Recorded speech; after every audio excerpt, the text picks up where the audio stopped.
Le maire de Sarreguemines, Marc Zingraff, a été élu hier soir président de l'Eurodistrict Sarre-Moselle à l'unanimité.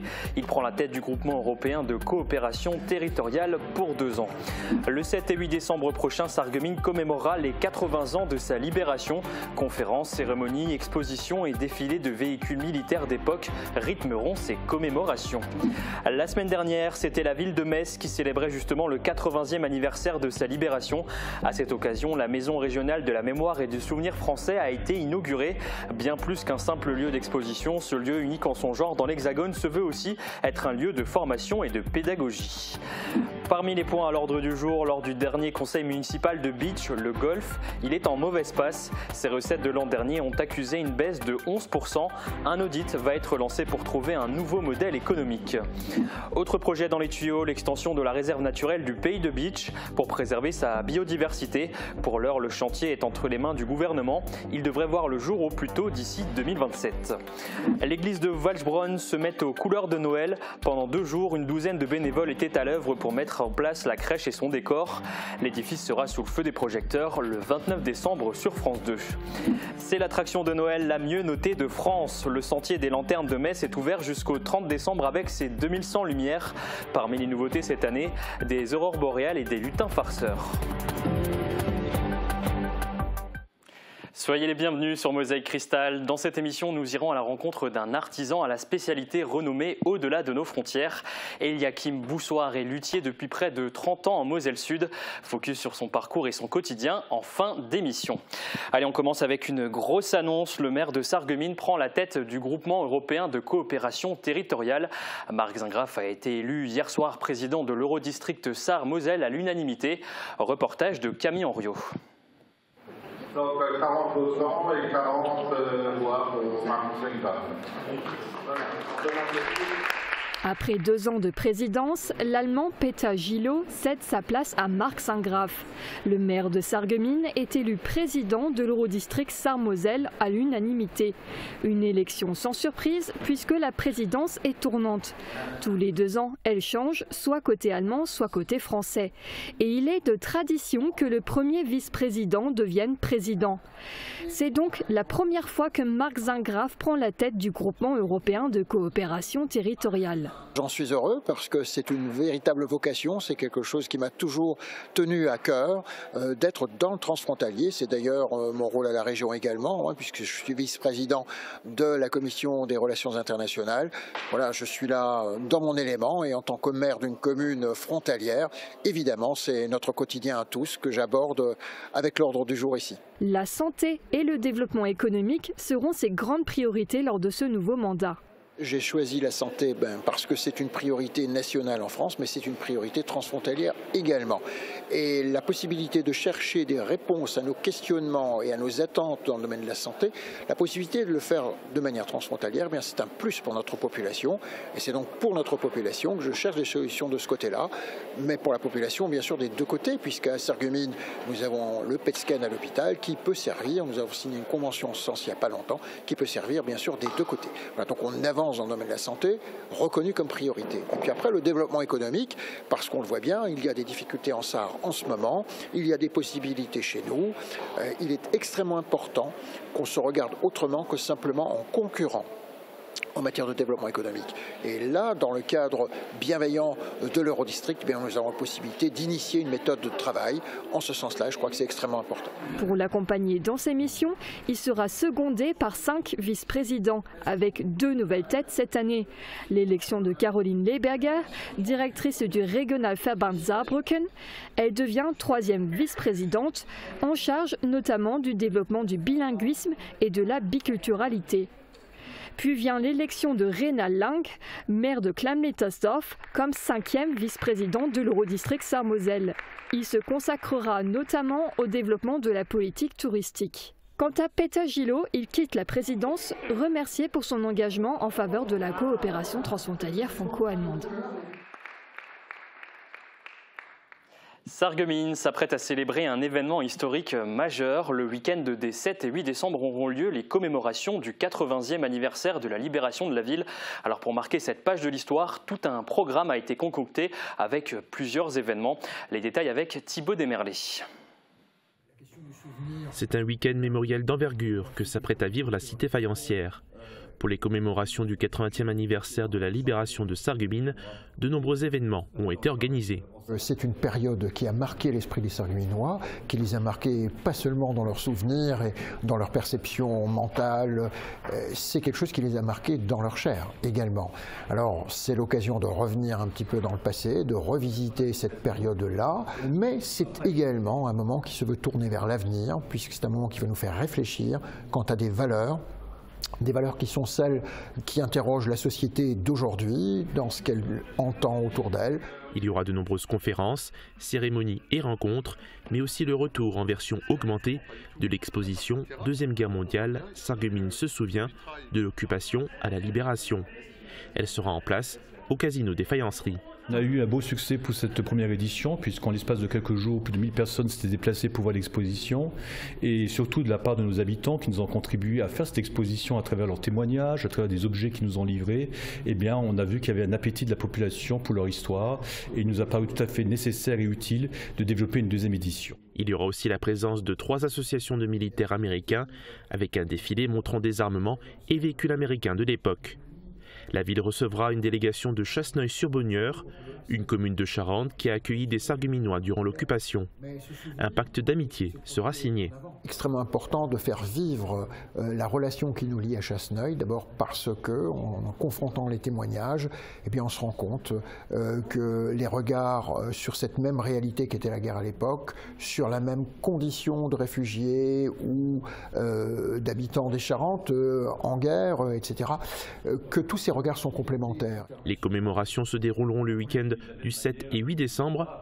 Tous les détails sont à retrouver sur le site de la ville. Le week-end dernier, c'était la ville de Metz qui célébrait le 80e anniversaire de sa libération.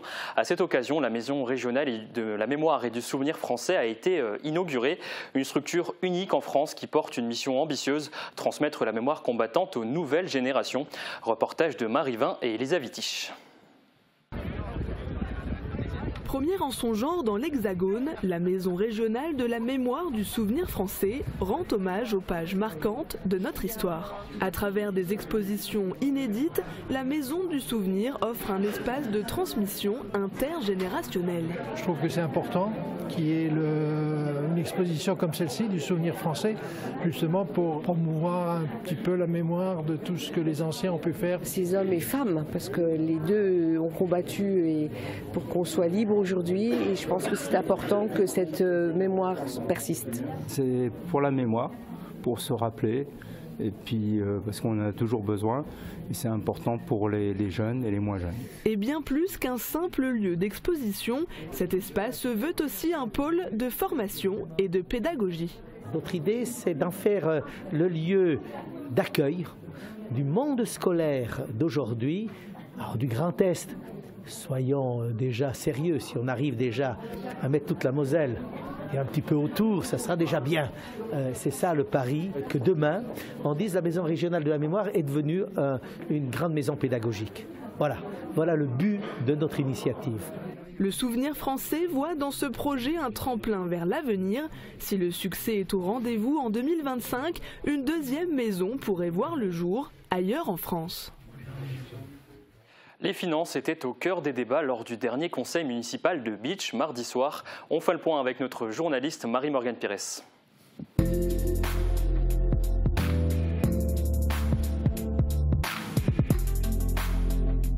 Et Marie-Morgane, tu as assisté au dernier conseil municipal. Alors quels étaient les dossiers à l'ordre du jour? Alors principalement des affaires financières. Il s'agissait de propositions de modification du budget principal et du budget annexe du Golfe. Alors ce sont simplement des ajustements dans le budget avec des dépenses et des recettes qui ont été ajoutées.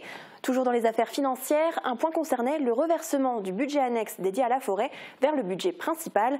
Ces points n'ont pas amené de débat. Il y a juste eu une intervention de la conseillère municipale d'opposition, Christiane Schmitt, qui a mis mettant en avant sa volonté de replanter des arbres dans les forêts de Beach.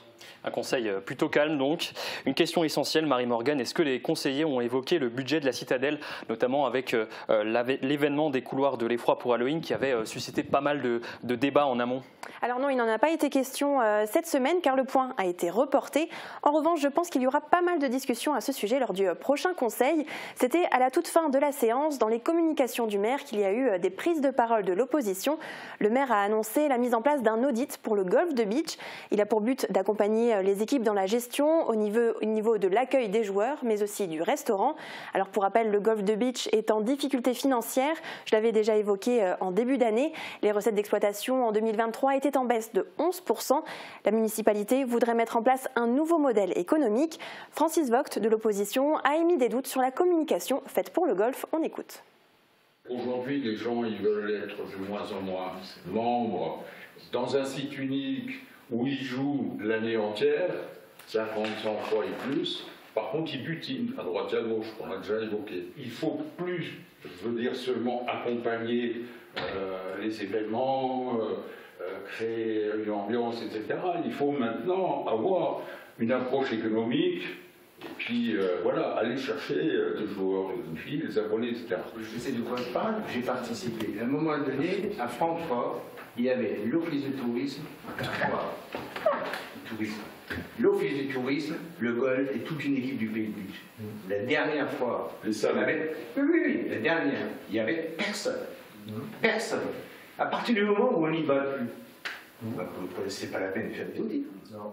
Il fallait. Non, mais vous êtes sur des modèles de communication. Non, mais c'est un modèle de communication. Non, mais c'est un modèle de communication hyper important. Parce que dans ces cas-là, on va nulle part. Et on va expliquer, on va faire une belle étude. Ils vont nous dire, non, mais c'est là où il y a le problème. Aujourd'hui, par rapport au tourisme, et ça, on peut dire ce qu'on veut, ces foires, le golf, l'office de tourisme, même des sites, d'autres sites ont été pour faire la promotion du territoire. Aujourd'hui, personne. Ça vient sur d'anciens vecteurs. Non, mais la question de la Covid. Alors les élus reparleront sans doute à nouveau du golf dans les prochains conseils. Nous suivrons évidemment les avancées. Un dernier point concernait les affaires scolaires. Alors information pour les élèves et leurs familles. Le dispositif petit déjeuner à l'école est reconduit. Les élèves des écoles maternelles du Champ de Mars et des Remparts auront droit à un petit déjeuner par semaine pendant 8 semaines. Un dispositif national qui veut participer à la réduction des inégalités alimentaires. Merci beaucoup Marie-Morgane. On suivra évidemment ces dossiers de plus près dans nos prochaines éditions. Autre sujet qui a retenu l'attention des élus ce soir-là, c'était en amont du conseil municipal, la présentation du projet d'extension de la réserve naturelle sur le banc communal de Beach. On fait le point sur les enjeux dans ce reportage. La biodiversité est en déclin. C'est ce qui ressort du rapport de l'IPBES, la plateforme intergouvernementale sur les services écosystémiques. Pour mieux la protéger, l'une des solutions est la mise en place de réserves naturelles. Un outil réglementaire parmi les plus forts de la protection des espèces et des milieux naturels. Le parc naturel régional des Vosges du Nord a pour projet d'étendre la réserve du Pays de Beach au niveau de la tourbière de la Horne à l'aval de l'étang de Hasselfurt. Le cours d'eau, la Horne, a complètement été canalisé, a été rectifié et assez enfoncé dans son lit. Donc le niveau d'eau global de la zone a baissé. Donc c'est une tourbière historique. Depuis qu'elle est en libre évolution, un certain nombre d'habitats, disons les habitats se sont reconstitués partiellement. Donc on a quand même un certain nombre d'espèces remarquables sur le site. Pour préserver la faune et la flore, le piétinement sera empêché en limitant l'accès à certaines zones. La rédaction de l'avant-projet a été réalisée avec la proposition du périmètre et de la gestion. Il est maintenant entre les mains du ministère de la Transition écologique. Selon le conservateur du parc, ce projet ne devrait pas voir le jour avant 2027. Actuellement, le site de la réserve naturelle du Pays de Beach s'étend sur 355 hectares, répartis sur 26 sites dans 6 communes, Philipsbourg, Sturzelbronn, Egelsart, Bärental, Mutterhus et Roppwiller. Alors que le premier dimanche de l'Avent approche à grands pas, les bénévoles s'activent dans l'ombre pour transformer l'église de Walsbronn en un véritable décor féerique de Noël. Cette semaine, c'est au tour de la crèche et plus largement de tout le côté gauche de l'édifice de revêtir ses habits de fête. Lumière scintillante, sapin orné, mousse verdoyante, moutons, bergers et statues sont installés de façon millimétrée. Un reportage signé Emilia Zell. La maison faisant office de crèche n'est pas toute jeune. Elle a une quinzaine d'années, mais elle a l'air comme neuve. Pendant 2 jours, une douzaine de bénévoles se sont relayés pour mettre en place la crèche et son décor. Le décor de Noël de l'église de Walsbronn prend forme. Motor. Ja, aber das soll ja die Krippe holen. Voilà. Voilà. Cette année, il y a quelques changements dans le décor, notamment à cause de la messe en direct sur France 2 le 29 décembre. On n'a pas fondamentalement changé la structure de la crèche, on est simplement allé peut-être un peu plus dans le détail et on avait quelques petites contraintes par rapport à la place que prenait la crèche, puisqu'il fallait laisser un peu plus de passage libre pour les paroissiens, vu qu'une partie de l'église va être immobilisée de l'autre côté. L'année dernière, on n'avait pas du papier roche partout et on avait encore des genres de toiles qui pendaient, qui étaient prises depuis quelques décennies déjà pour faire la crèche. On a remplacé ça cette année par du papier roche, puisque le tissu commençait un petit peu à vieillir et n'était pas forcément adapté au niveau couleur, et notamment peut-être pour le passage sur une caméra et à la télévision, ça faisait peut-être pas aussi joli que du papier roche. Une fois que toute la mousse a été posée pour recouvrir la structure, les dernières statuettes et les noms de décor sont placés sur le faux rocher. À droite dans l'église, l'emplacement est encore presque vide. Il va accueillir le village de Noël. Une autre équipe d'une quinzaine de bénévoles le mettra en place début de semaine prochaine. C'est l'attraction la mieux notée de France et elle est gratuite. Le sentier des lanternes de Metz a ouvert ses portes samedi. De nombreux visiteurs ont fait le déplacement dès le premier jour pour admirer ces 2100 lanternes. Nouveauté pour cette 13e édition des aurores boréales. Emma Facchetti était sur place. Justine et sa famille ont fait plusieurs dizaines de kilomètres pour admirer l'une des nouveautés du sentier des lanternes, des aurores boréales. C'est magnifique, vraiment on arrive, on rentre comme ça et on voit tout de suite, ça rend un effet très très beau. Et on a vraiment la sensation d'arriver et qu'il fait froid, voilà, il y a le vent, c'est très chouette. Comme elle, ils sont des centaines de visiteurs à faire le déplacement pour ce premier jour d'ouverture. S'émerveiller devant ces 2100 lanternes, dénicher les lutins farceurs cachés dans les 6 scènes du sentier, immortaliser le moment, envoyer une lettre au Père Noël.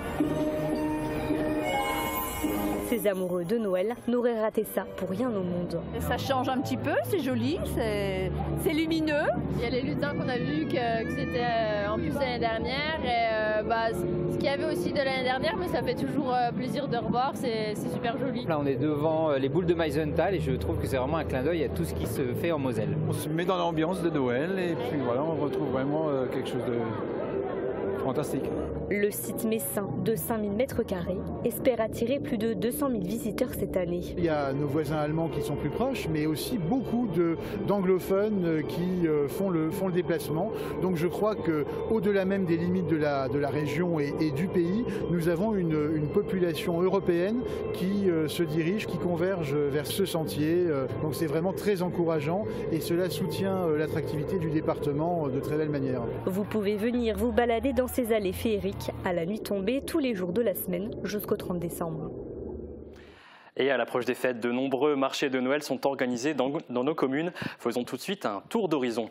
Au château de Rémelfin, ce samedi de 16h à 20h, l'Interassociation organise son marché de Noël. À 18h, il y aura un défilé aux lampions et l'arrivée du Père Noël. Animation musicale assurée par la fanfare Saint-Pierre. Vous pourrez, si vous le souhaitez, vous restaurer sur place. À Calhausen aussi, ce week-end rimera avec marché de Noël. C'est organisé par le syndicat arboricole et horticole. Le Saint-Nicolas viendra récompenser les enfants Fonçage en distribuant des friandises dans l'après-midi. Rendez-vous à la salle polyvalente dimanche 1er décembre. Et si vous êtes plus Père Noël que Saint-Nicolas, sachez qu'il sera de passage à Sarreguemines ce dimanche à 14h lors du marché de Noël du quartier de Velferdin. Et puis à 15h30, ne manquez pas la chorale des seniors du quartier. On enchaîne avec Bazar Topi, une alternative au marché traditionnel. Alors ici, l'accent est mis sur l'art. Une cinquantaine d'artisans y exposeront leurs créations, verre, céramique, peinture ou encore gravure. Ce sera du 30 novembre au 15 décembre, les jeudis, samedis et dimanches de 14h à 19h à Meisenthal. 5e rendez-vous de cet agenda Noël Moulin au Moulin d'Eschwiller le samedi 30 novembre à partir de 17h. Au programme des spectacles en déambulation, animation, buvette et petite restauration. Réservation et infos sur tourisme-paysdebeach.fr. Toujours dans le thème de Noël, Wölfin organise sa fête de l'Avent. Parmi les animations, une balade comptée avec la présence du lutin farceur. Saint-Nicolas sera de la partie lui aussi à partir de 18h pour distribuer des friandises. Rendez-vous le 30 novembre. En sport, ça va taper fort ce samedi à Beach. L'association Hype Tricks de Beach organise son 2e gala de catch. Ouverture des portes dès 19h. Et pour finir, si vous aimez les mythes et légendes, sachez qu'une conférence est organisée vendredi à 20h au gymnase de Hambach. Sur scène, Gilles Weiskircher nous racontera les légendes de nos villages. L'entrée est libre. Voilà pour cet agenda. Dans un instant, nous irons à la rencontre d'un artisan à la spécialité renommée au-delà de nos frontières. Eliakim Boussoir est luthier depuis plus de 30 ans en Moselle Sud. Focus sur son métier et son parcours juste après la météo.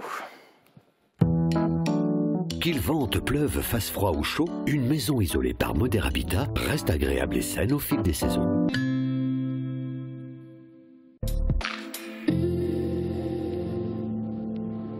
Bonjour tout le monde, c'est une très belle fin de semaine qui nous attend. Pour la journée de demain, on retrouvera un franc soleil pour toute la journée. Le ciel restera bien dégagé. Côté température, par contre, on retrouvera des minimales négatives et les maximales ne dépasseront pas les 7 degrés. Demain, nous fêtons les Saturnins et il fera jour de 8h06 à 16h40. Passez tous encore une belle journée et à demain!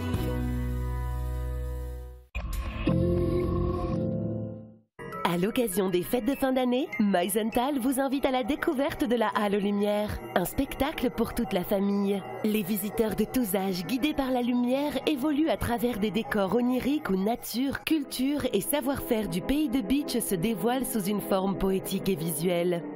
Une expérience sensorielle immersive combinant art, technologie et patrimoine local à ne pas manquer. Réservation sur le site de la Halle Verrières.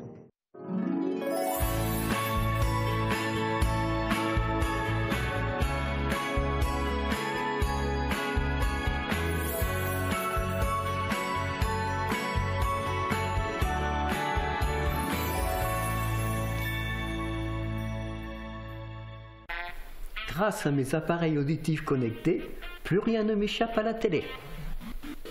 Les aides auditives nouvelle génération se connectent à différents accessoires. Et je ne louperai plus aucun appel de mes petits-enfants. Allô mamie? Comment ça va? Arthur, ouais, je suis trop contente de t'entendre. Avec la connexion Bluetooth, vous pouvez recevoir directement vos appels téléphoniques dans vos appareils auditifs pour une conversation plus claire.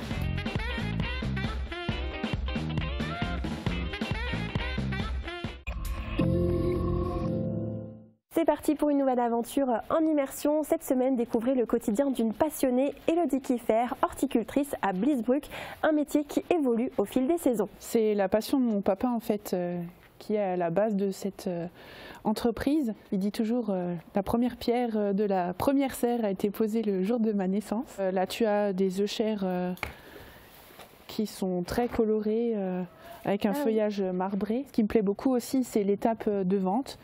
Donc c'est tout ce qui est conseil aux clients. Une émission à retrouver ce vendredi dès midi sur Mosaïque Cristal.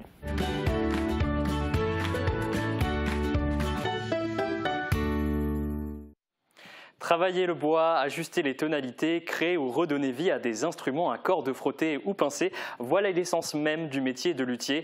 Eliakim Boussoir en a fait sa spécialité depuis près de 30 ans en Moselle Sud. Elisa Wittich a toqué à la porte de son atelier, regardez.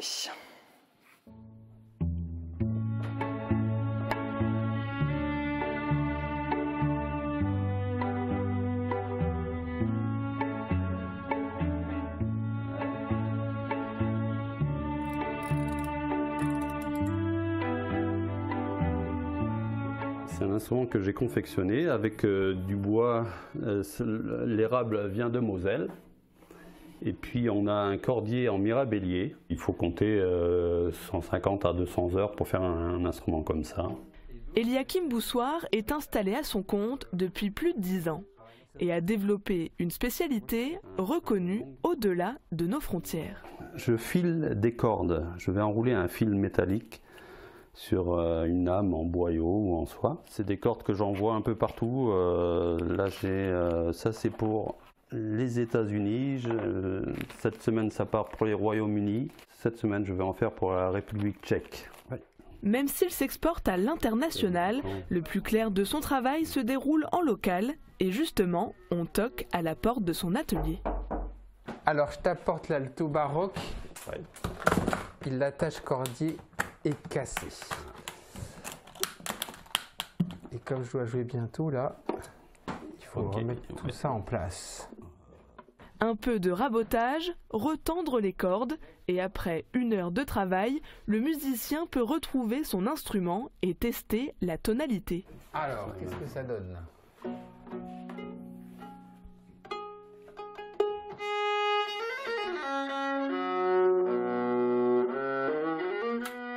Un métier passion que cet artisan a rencontré dès son adolescence, en découvrant par hasard le violoncelle de son grand-père. Une passion que Eliakim a transformée en métier en s'inscrivant à la seule école de lutherie de France, l'École nationale de Mirecourt en 1995. Établissement qu'il a rejoint 30 ans plus tard pour partager son savoir-faire. Bienvenue à l'École nationale de lutherie. La formation dure 3 ans et accueille des élèves venus de toute la France. C'est une transmission d'un savoir-faire, le fait de fabriquer des instruments du quatuor, c'est-à-dire violon, alto, violoncelle, et beaucoup de pratique. Et puis c'est une transmission qui se fait oralement et en montrant l'exemple. J'étais dans une formation dans le bois aussi. Donc je savais à peu près à quoi m'attendre. J'ai réussi à intégrer l'école ici. Et c'est un projet que j'ai depuis que je suis petite, d'intégrer cette école. Et actuellement, du coup, donc, je suis en dernière année et je suis en train de fabriquer un violoncelle.